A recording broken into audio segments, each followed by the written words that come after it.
Pasangan Anies Baswedan, Muhaimin Iskandar, dan Ganjar Pranowo Mahfud MD resmi mendaftar Pilpres 2024 di KPU. Usai mendaftar di KPU, bakal Capres-Cawapres siap adu gagasan untuk Indonesia ke depan. Dua pasangan bakal Capres dan Cawapres, Anies Baswedan, Muhaimin Iskandar, dan Ganjar Pranowo Mahfud MD telah mendaftar di KPU. Anies dan Muhaimin menjadi pasangan bakal Capres-Cawapres yang pertama mendaftar ke KPU. Pasangan yang diusung Partai Nasdem, PKB, dan PKS ini mendaftar ke KPU di antar ribuan pendukungnya. Didampingi sejumlah petinggi parpol anggota Koalisi Perubahan, Anies dan Muhaimin menyerahkan berkas pendaftaran Pilpres 2024 ke Ketua KPU Hasyim Asyari. Usai menyerahkan berkas pendaftaran, Anies dan Muhaimin mengungkap gagasan perubahan yang akan diwujudkannya jika terpilih sebagai presiden dan wakil presiden mendatang. Anies menyebut perubahan akan menghadirkan kesetaraan dan keadilan. Kami membawa gagasan perubahan. Perubahan untuk dirasakan pada keluarga-keluarga di Indonesia. Kita menginginkan agar kebutuhan pokok menjadi terjangkau. Di sisi lain, para petani hidupnya lebih sejahtera. Para peternak hidupnya lebih sejahtera. Para nelayan hidupnya lebih sejahtera.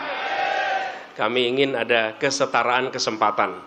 Kesempatan untuk bekerja, kesempatan untuk mendapatkan masa depan yang lebih baik lewat pendidikan, dan kesempatan untuk dapat perlindungan kesehatan yang baik. Gagasan dasarnya adalah perubahan, menghadirkan kesetaraan, menghadirkan keadilan. Itu yang kami bawa. Pasangan bakal Capres-Cawapres kedua yang mendaftar di KPU adalah Ganjar Pranowo dan Mahfud MD. Pasangan yang diusung PDIP, P3, Hanura, dan Perindo ini berangkat ke KPU bersama pendukungnya dari Tugu Proklamasi Jakarta.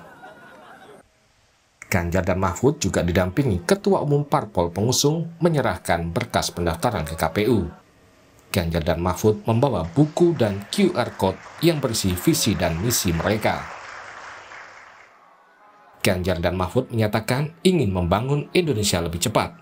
Beberapa hal yang menjadi fokus perhatian adalah soal penegakan hukum, pemberantasan korupsi dan kemiskinan, serta ekonomi hijau. Ya, yang jelas kita ingin membangun Indonesia dengan lebih cepat, ya, dan kita ingin apa yang sudah dilakukan oleh pemerintahan hari ini, baik kita teruskan. Yang kurang baik kita perbaiki. Yang tidak baik kita tinggal. Dan tentu saja ada banyak isu, mulai dari transisi energi, hilirisasi yang mesti kita tuntaskan, dan kemudian ada problem politik pangan yang mesti kita pegang kedaulatannya, tapi di ujung sana ada fakir, miskin, anak terlantar, dan mereka yang harus punya akses lebih banyak untuk dilakukan. Dan pemerintah yang bersih dengan digitalisasi yang kita lakukan untuk mencegah korupsi, menjadi poin-poin penting perhatian kami berdua. Sementara itu, Koalisi Indonesia Maju yang mengusung Prabowo Subianto sebagai bakal capres hingga kini belum juga mengumumkan nama bakal cawapresnya. Namun dalam berbagai kesempatan, Prabowo Subianto juga mengungkap gagasannya jika memenangi Pilpres nanti. Prabowo menyebut ingin menghapus kemiskinan di Indonesia. Kita bertekad melaksanakan, ya kan? Kita akan hilangkan kemiskinan. Kita bertekad menghilangkan kemiskinan. Untuk itu kita harus swasembada pangan. Kita swasembada energi. Kita swasembada air. Harus. Ya, dan saya sudah menyampaikan bahwa kita akan menghilangkan kurang gizi, stunting. Caranya akan kita beri makan siang untuk semua anak-anak Indonesia. Pendaftaran Pilpres 2024 masih dibuka hingga tanggal 25 Oktober mendatang. Bakal Capres dan Cawapres yang telah resmi mendaftar akan melanjutkan ke tahap Pilpres berikutnya, yaitu pemeriksaan kesehatan. Tim Liputan, Kompas TV.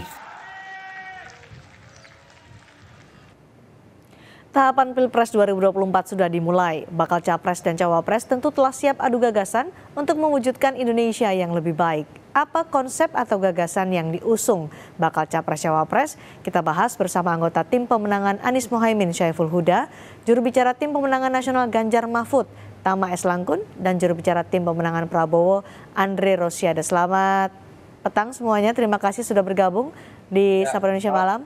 Selamat sore. Baik, Pak Syaiful Huda. Nama Mas ya, Selamat sore Bapak. Pak Syaiful, tadi di pidato Anies menyebutkan bahwa ingin perubahan dirasakan oleh keluarga-keluarga di Indonesia. Perubahan apa sih yang nanti akan dibawa oleh Anies Baswedan dan Muhaimin Iskandar? Ya tentu semua pemimpin harus membawa semangat perubahan. Semua pemimpin harus menyalakan lilin di tengah gelap gulita. Dan lilin yang terbaik yang harus dinyalakan adalah spirit perubahan, dan itu berbentuk visi misi dan program. Apa yang disampaikan oleh pasangan Amin dalam beberapa kesempatan, misalnya menyangkut soal kesejahteraan keluarga, itu menjadi sangat penting hari ini, Mbak, karena hari ini kita rasakan kesejahteraan keluarga belum memenuhi standar yang kita cita-citakan bersama. Kita ingin keluarga ke depan, ya Mbak. Untuk membawa perubahan itu konkretnya bagaimana, Mas Saiful? Ya tentu dimasukkan dalam visi misi dan kami sudah serahkan tadi ke KPU. Apa yang sudah dilakukan oleh pemerintah hari ini, kekurangannya apa, di situ akan kita perbaiki. Apa yang sudah diletakkan pemerintah hari ini yang sifatnya belum maksimal, semua akan kita dorong untuk kita maksimalkan. Misalnya program PKH, program Keluarga Harapan, itu yang hari ini cukup terus berjalan sejak periodenya Pak SBY sampai Pak Jokowi, kita pertahankan dengan PKH Plus. Misalnya keluarga penerima program PKH yang sampai hari ini dirasakan misalnya kebutuhannya masih belum mencukupi, ya kita naikkan. Dan seterusnya dan seterusnya. Oke, dengan langkah-langkah konkret sudah tercantum tadi dalam visi dan misi? Sudah, dan sejak besok, karena visi misi kami sudah kami serahkan pada KPU, kami akan menyicil, mengangsur satu persatu semua program-program yang sedang dan sudah kami persiapkan. Termasuk di dalamnya menyangkut soal bagaimana sekolah terjangkau, petani mendapatkan kemudahan harga yang lebih rendah, soal pupuk dan seterusnya. Baik, oke, baik Mas Tama. Tadi dalam pidatonya di Tugu Proklamasi, Ganjar punya visi untuk bergerak cepat. Ingin membangun Indonesia lebih cepat. Maksudnya apakah pembangunan saat ini di pemerintahan Jokowi masih lambat? Ya, saya rasa sudah jalan, sudah ada fondasi yang kemudian dikerjakan pada masa pemerintahan ini, dan kemudian apa yang ditawarkan oleh Mas Ganjar dan Prof Mahfud yaitu bergerak lebih cepat lagi. Jadi memang hal-hal yang kemudian sudah ada itu bisa menjadi fondasi ke depan sebagai bangunan agar kita bisa bergerak lebih cepat lagi. Itu yang kemudian kita harapkan sebetulnya. Dengan memaksimalkan banyak hal, banyak aspek. Gimana Mbak? Hal-hal apa saja yang akan dipercepat oleh Ganjar dan Mahfud MD? Ada beberapa hal ya. Yang paling pertama tentu adalah terkait dengan mempercepat pembangunan manusia Indonesia yang unggul, yang berkualitas, produktif, dan berkepribadian. Ini yang kemudian kita akan bicara soal kesehatan, jiwa, mental, dan raga begitu. Kemudian juga soal pendidikan berkualitas yang merata, terus kemudian negara hadir dan melindungi begitu masyarakatnya, kemudian juga budaya maju yang sportif, kemudian perempuan maju, anak sejahtera, dan lain sebagainya. Itu kita sudah tuangkan sekitar 125 halaman begitu, dan kemudian mempercepat penguasaan sains dan teknologi melalui percepatan riset dan inovasi berdikari, kemudian juga ada mempercepat pembangunan ekonomi berdikari berbasis pengetahuan dan nilai tambah, kemudian juga ada mempercepat pemerataan pembangunan ekonomi, kemudian juga ada mempercepat pembangunan sistem digital nasional, mempercepat perwujudan lingkungan hidup yang berkelanjutan melalui ekonomi dan lain sebagainya. Itu ada sekitar 8 poin yang kemudian kita jabarkan untuk mencapai visi yang kita harapkan. Mempercepat itu artinya melanjutkan yang sudah dilakukan oleh pemerintahan Jokowi atau ada perubahan yang dibawa oleh Ganjar dan Mahfud MD dalam bahasa percepatan itu? Ya, tentu saja ada yang baik yang sudah berjalan, itu dilanjutkan, ada hal-hal yang belum tentu saja akan ditambahkan begitu. Ya, kalau kita bicara soal soal kesehatan dan sebagainya kan juga sudah berjalan sebetulnya. Jaminan-jaminan buat masyarakat sudah berjalan. Tapi kemudian kan misalnya soal soal kesehatan misalnya kita tambahkan tadi misalnya satu desa, satu puskesmas atau tempat layanan kesehatan, atau minimal ada satu dokter, satu nakes di setiap desa, paling tidak begitu. Itu kan sesuatu yang belum merata di semuanya, walaupun secara konsep, secara pekerjaan itu sudah dilakukan. Nah, tambahannya apa? Tadi kita berharap kita punya target misalnya satu desa, satu puskesmas, ada satu dokter, kira-kira begitu. Nah, yang lain-lain misalnya soal layanan kesehatan juga sebetulnya sudah berjalan, tapi program misalnya penguatan tadi soal kesehatan mental dan lain sebagainya kan juga belum terprogramkan dengan baik. Jadi saya rasa apa-apa yang sudah menjadi landasan, sudah ada, ini akan terus kita kembangkan.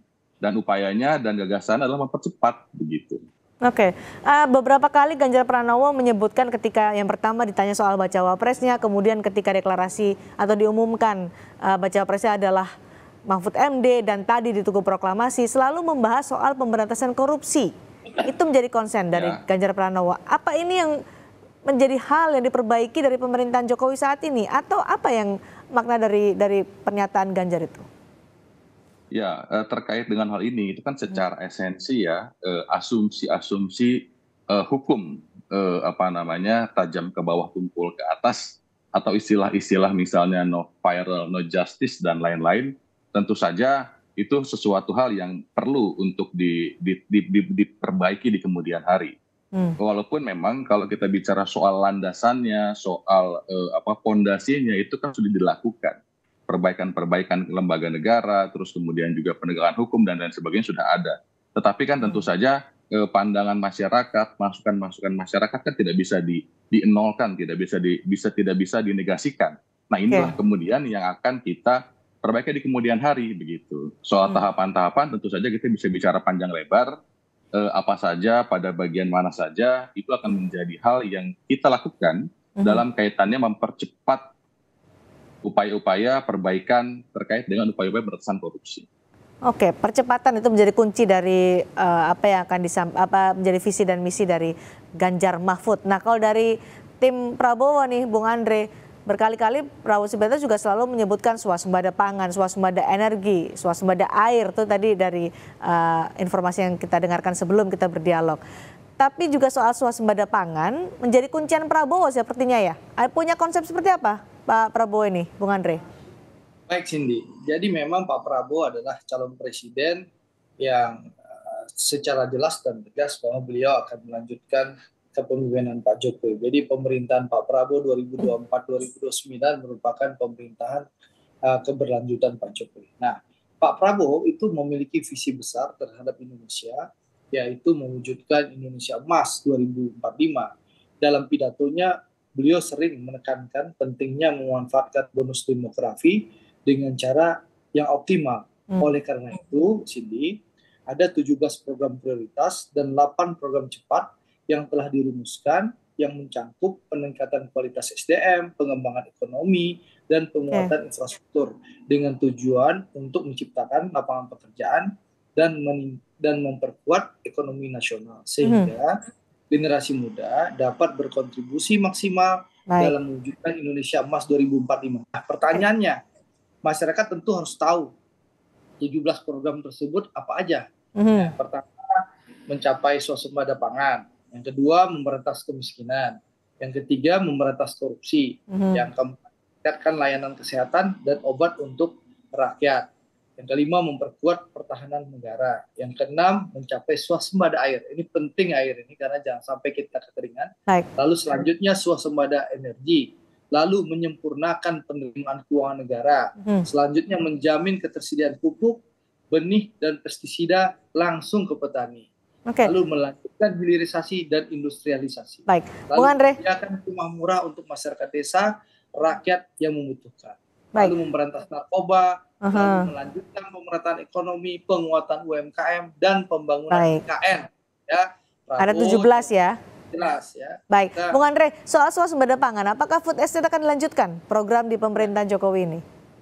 Saya rasa, nah ini masuk dalam 8 program cepat yang sudah dicanangkan Pak Prabowo. Apa saja 8 program cepat itu? Satu ya, membangun sekolah-sekolah unggul terintegrasi di setiap kabupaten. Yang kedua, mencetak dan memproduksi lumbung pangan. Yang ketiga, melanjutkan program Kartu Indonesia Sehat, Kartu Indonesia Pintar, Kartu Sembako, Kartu Prakerja, dan program Keluarga Harapan. Yang keempat, memberikan makan siang dan susu gratis di sekolah serta bantuan gizi untuk ibu-ibu. Khusus untuk food estate karena ini kan selalu menjadi perdebatan antara. Jadi saya bacakan dulu. Di kelima, melanjutkan pembangunan infrastruktur desa, BLT, serta menyediakan rumah murah. Keenam, mendirikan badan penerimaan negara dan tingkat rasio penerimaan dari PDB ke 20%. Ketujuh, menyelenggarakan cek kesehatan gratis, berantas penyakit TBC dalam 5 tahun. Ke-8, menaikkan gaji guru, aparatur sipil negara, TNI Polri, kepala desa, dan perangkat. Nah, kembali ke lumbung food estate ya, tentu Pak Prabowo berkomitmen untuk mencetak dan memproduksi lumbung pangan. Supaya apa? Indonesia ini bisa berswasembada pangan. Kenapa? Karena di zaman ketidakpastian, ya, ancaman perang dan ancaman pandemi yang sudah terjadi, kita bisa lihat bagaimana setiap negara yang punya cadangan pangan sekarang menahan diri untuk impor. Nah, untuk itu kita harus mampu berdikari sendiri. Nah, salah satunya kita harus swasembada pangan. Nah, salah satu caranya ya mencetak. Nah, food estate yang sudah berjalan saat ini, apakah akan ada perubahan, perbaikan? Ya, tentu ya, menciptakan food estate itu tidak seperti membalikkan telapak tangan. Ya, banyak hal yang akan dilakukan oleh Pak Prabowo. Salah satu juga akan ada terobosan bagaimana 24 juta hektar rawa yang ada itu bisa kita manfaatkan sebagai lumbung pangan supaya jangan sampai lagi protes orang kita merusak hutan dan merusak lingkungan. Jadi banyak hal yang harus kita pastikan itu bisa dilakukan. Salah satu yaitu kalau bicara lumbung pangan itu bagian komitmen Pak Prabowo memastikan ya apapun kondisi Republik Indonesia, meskipun ada krisis ekonomi dan krisis yang melanda dunia karena ketidakpastian. Baik, kami sudah dapat poinnya, Bung Andre. Harus siapkan kemampuan dan cadangan. Pak Saiful, soal bahan pokok food estate ketahanan pangan, tapi juga ada bahan pokok terjangkau yang dijanjikan oleh Anies Baswedan. Bagaimana realisasinya untuk bahan pokok yang terjangkau? Tentu begini, kalau soal pangan itu berkali-kali kita diskusikan, subjeknya sebenarnya petani. Nah, berulang kali pula kebijakan kita relatif tidak pernah melibatkan petani secara langsung. Jadi petani yang sebagai subjek malah tidak dilibatkan secara penuh. Misalnya soal food estate itu menjadi persoalan ketika tidak melibatkan petani secara langsung. Padahal mereka adalah subjek bagi swasembada pangan misalnya. Ketika kita tanya kepada publik menyangkut soal kesejahteraan petani, ya jujur harus diakui, para petani kita masih jauh dari level kesejahteraan. Sekedar menabung untuk masa depan mungkin anak pertamanya pun tidak bisa. Nah, pada konteks itulah kita akan dorong perubahan di mana swasembada pangan itu basisnya adalah kepada petani. Karena subjeknya adalah petani. Petani butuh apa? Butuh diproteksi apa? Dan butuh diberikan bantuan apa?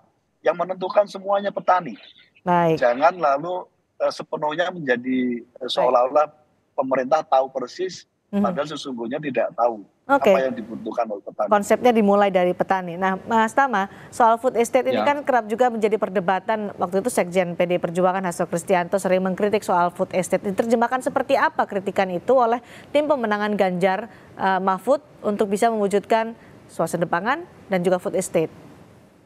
Ya, saya rasa terkait dengan yang sifatnya programatik, memang kita masih harus membicarakan lagi lebih jauh ya. Apakah kemudian lanjut atau ada modifikasi atau seperti apa? Ini tentu saja masih perlu banyak pembicaraan di internal kami. Tapi secara prinsip terkait dengan kedaulatan pangan, saya rasa soal bagaimana kemudian pangan terjamin, terjaga, terjangkau, dan terdiversifikasi dan lain itu kita juga sudah siapkan. Poinnya adalah yang paling pertama terkait dengan hal tersebut ya dan berhubungan dengan kedaulatan pangan adalah soal peralatan yang modern dan dukungan sarana prasarana terkait dengan sektor pertanian. Ini menurut saya menjadi penting karena mau tidak mau petani juga harus mulai adaptif, kemudian memanfaatkan teknologi yang ada. Kemudian yang berikutnya soal industri pangan yang berkelanjutan. Ini juga kita harapkan mengutamakan sumber pangan lokal begitu untuk mengolah hasil pertanian menjadi produk yang bernilai tambah. Nah ini juga kita jadikan salah satu hal yang menjadi misi untuk menunjang visi. Kemudian yang terakhir adalah soal petani, peternak, dan nelayan sejahtera. Ini soal bagaimana kemudian meningkatkan nilai tukar petani dan lain sebagainya, termasuk soal regulasi-regulasi mana yang memang dianggap itu berlawanan. Karena hari ini yang kita lihat kan dampaknya, bahwa petani kurang sejahtera dan lain sebagainya, tapi kita tidak melihat apa permasalahan utamanya. Ini yang kemudian akan diselesaikan di dalam visi misinya Ganjar dan Prof. Mahfud. Oke, gagasan-gagasan inilah nanti akan diadu dalam kompetisi atau kontestasi Pilpres 2024 untuk bisa mendapatkan suara dari masyarakat. Terima kasih.